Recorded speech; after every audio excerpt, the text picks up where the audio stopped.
Absolute cinema by absolute superstars. Josh English, Alex Carey, Matt Short, Marnus Labuschagne and Maxwell. और Australia ने जो है history create करी है और हाईएस्ट रन चेस किया है आईसीसी इवेंट का। इससे पहले ये एजाज पाकिस्तान के पास था 2023 के ओडीआई वर्ल्ड कप में न्यूजीलैंड के सामने, और न्यूजीलैंड का जो एक बड़ा जो टारगेट था वो चेस किया था पाकिस्तान ने। लेकिन अब ऑस्ट्रेलिया ने ये हिस्ट्री क्रिएट कर दी है और हाईएस्ट चेस कर दिया है आईसीसी इवेंट में, और ये था 351 रन, 352 करने थे जो ऑस्ट्रेलिया ने 5 विकेटों के नुकसान पे पूरे कर लिए, और यूं ऑस्ट्रेलिया 5 विकेटों से इंग्लैंड को हराने में कामयाब रही। इवेंट शुरू होने से पहले ऑस्ट्रेलिया की टीम श्रीलंका जाती है और वहां पे श्रीलंका से लगातार 2 मैच हारती है, और ये सुनने में आता है कि ऑस्ट्रेलिया जो है चैंपियंस ट्रॉफी से पहले बहुत बड़ा सेटबैक मिला है। पैट कमिंस चले गए हैं, जॉर्ज हैजलवुड चले गए हैं, और मार्कस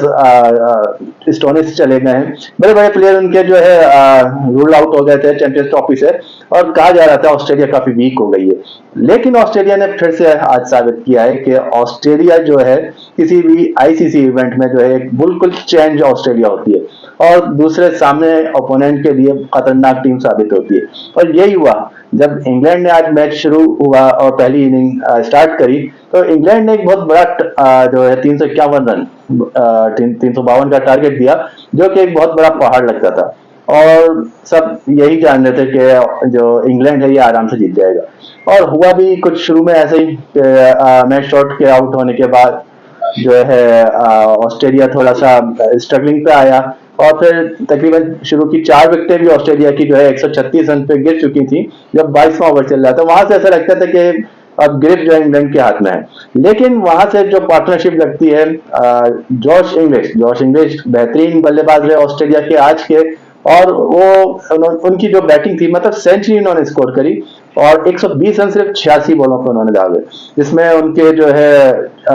6 छक्के भी शामिल थे इनिंग में। और जॉर्ज इंग्लिश की जो बैटिंग थी वो बेहतरीन आला बैटिंग थी, और उनके साथ पार्टनरशिप लगी एलेक्स कैरी की। एलेक्स कैरी जब 23वें ओवर में आए तो वहां से लेके वो 150 प्लस की पार्टनरशिप करते हैं, और फिर ऑस्ट्रेलिया को दोबारा से जो है मैच में लेके आते हैं। यूं जब इनकी पार्टनरशिप ब्रेक होती है तो वहां जो आते हैं वो आते हैं मैक्सवेल, और ग्लेन मैक्सवेल आते हैं। वो हमेशा की तरह जो है इम्पैक्ट प्लेयर रहते हैं, मैच में इम्पैक्ट डालते हैं और मैच जितवा के वापस जाते हैं। और यही हुआ, सिर्फ 15 बॉलों पे जो है मैक्सवेल बड़ी शानदार इनिंग खेलते हैं, 32 रन की इनिंग खेलते हैं, और जिसमें 2 छक्के भी लगाते हैं, 4 चौके भी लगाते हैं, और जो है टीम को जितवा देते हैं। यूं जॉश इंग्लिश की सेंचुरी, मैक्सवेल के 32 रन सिर्फ 15 बॉलों पे, मार्नस लोवेशन के बेहतरीन 47 रन, और जो शॉट मैट शॉट जिन्होंने स्टार्ट लिया, ओपनिंग करी, और उनके बेहतरीन 67 रन की बदौलत ऑस्ट्रेलिया जो है ये इंग्लैंड को मैच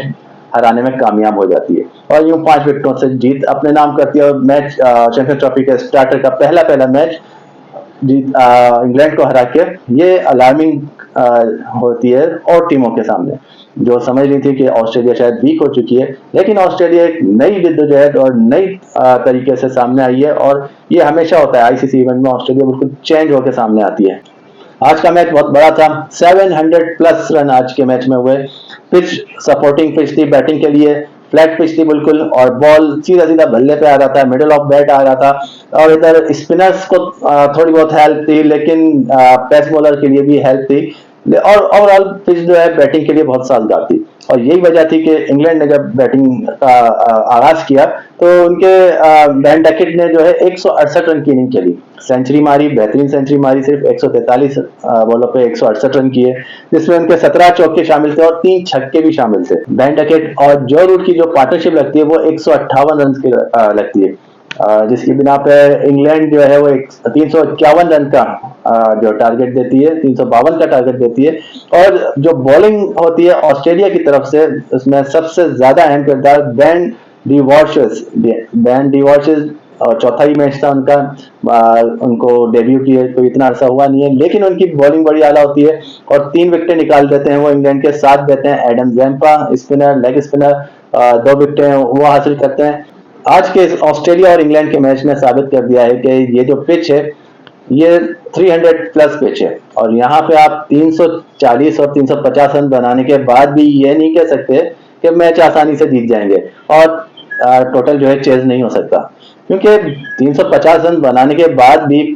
अगर दूसरी टीम जो है वो चेस कर लेती है और 350 रन करके बाद भी अगर कोई कहता है कि 20-30 रन कम हुए, तो आप खुद समझ लीजिए कि पिच का क्या मतलब इसमें रोल है। और पिच बिल्कुल बैटिंग पिच है, फ्लैट पिच है। और इधर अगर पाकिस्तान और न्यूजीलैंड के मैच की बात की जाए और बाबर आजम की बैटिंग की बात की जाए, बाबर आजम जिन्होंने 64 रन किए 90 बॉलों पे और सिर्फ 71 के स्ट्राइक रेट से, तो इस तरीके की बैटिंग और इस तरीके की स्लो बैटिंग, ये एक सवालिया निशान है पाकिस्तान बैटिंग के लिए, पाकिस्तान क्रिकेट टीम के लिए, क्योंकि कल पाकिस्तान और इंडिया का मैच होने जा रहा है और वही टीम मैच जीतेगी जो पहले बैटिंग करते हुए 300 350 के करीब रन करती है, क्योंकि प्रेशर मैच होगा, उसमें 300 रन भी काफी होंगे। अब देखना यह है कि इम्पैक्टफुल प्लेयर कौन होता है और कौन अपनी परफॉर्मेंस से अपनी टीम को जिताता है।